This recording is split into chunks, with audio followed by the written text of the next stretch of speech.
Hi guys, Georgetown Soaps here. I am making another restock of my tea tree and peppermint activated charcoal soap.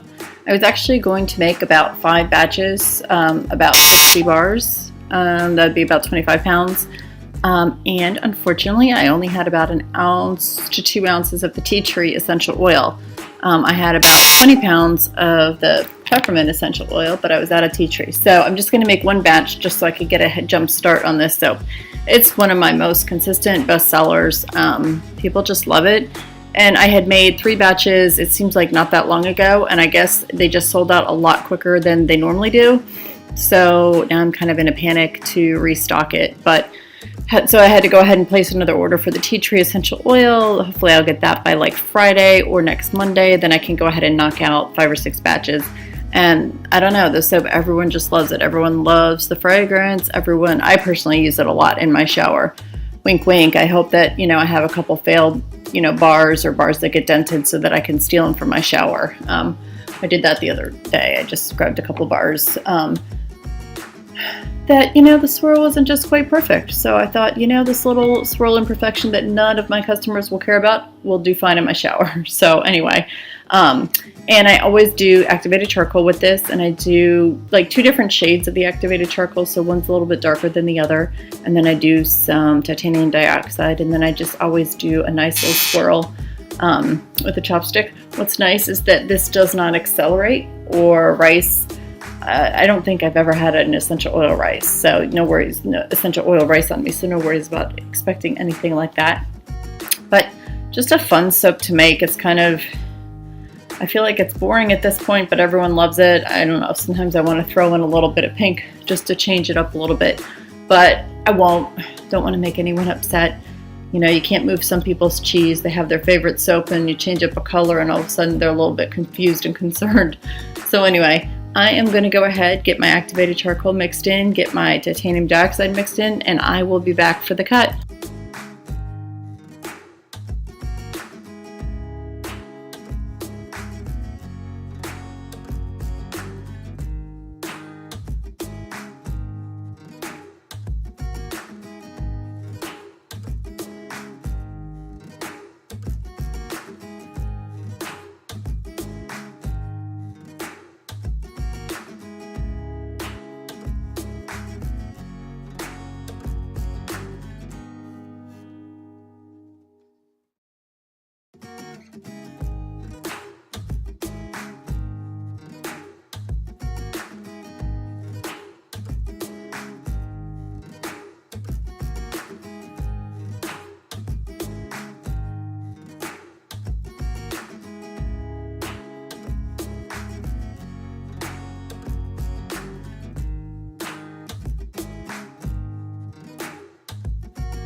And just I wanted to do a little bit of commentary during the pour.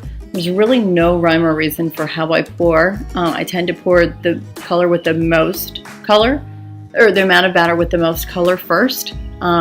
Just kind of get that one in, and then just rotate a little bit, add the white, add the darker black, and just kind of, try and do equal amounts. And sometimes it just always seems to work out. You kind of can't go wrong doing it this way. I don't try to overthink it. I don't try to plan. I don't try to add exactly the same amount. It's pretty random. And, with the swirl technique that I tend to use a lot, the chopstick swirl, whoops, got a little bit on my edge. You kind of can't really go wrong as long as your colors are kind of proportioned correctly. You don't want to have just a tiny bit of one color because you're not going to get that throughout the soap. But anyway, I am going to finish pouring this up. I'm going to stick this soap loaf in the oven for 24 hours. So I usually make my soaps in the morning. I get up at like 5:30 a.m. I'll make 4 or 5 batches of soap, stick them in the oven, and then when I wake up in the morning, the next morning, they're ready to cut, put them on the curing rack, and boom, ready to go. And then if I'm adventurous, I'll make a couple other soaps after I've done the cutting, or I'll just skip that and skip a day and just do the cutting one day and then make soaps the next day. So I'm really trying to ramp up production and inventory because the fall's coming, super busy, and once you're out of soap, you're out of soap and you can't sell anymore. That's like the worst thing in the world. I'd rather have some soaps left over and discount them at my last market just to move them, get them out of my storage area. But I try to have a pretty good idea how many soaps I sell every year and then increase it by 20-25%. And then I figure I'm pretty good with needing the number of bars that I need. So anyway, I'm going to finish this hot mess up and I will be back.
Alright, getting everything cleaned up, and then I am going to do the cutting. Like I said earlier, it's been in the oven for about 24 hours. I don't turn the oven on, especially during the summer. My soaps tend to overheat. So just putting them in the oven insulates them just enough where that they're pretty hard. They go through gel. And yeah, here are the cuts. I was really happy with the design. The design usually is about the same, give or take, but really like the swirls. So all in all, very happy, and it smells amazing. So go ahead and enjoy the rest of the cutting video, and thank you so much for subscribing. Almost to 500 subscribers, so thank you so much. I thought it would take me like a year and a half to get to 500. It's been a couple months, so I'm going to keep the videos up. I've got a lot of great new videos coming up, so I will be back. Thanks so much. See you on the next video.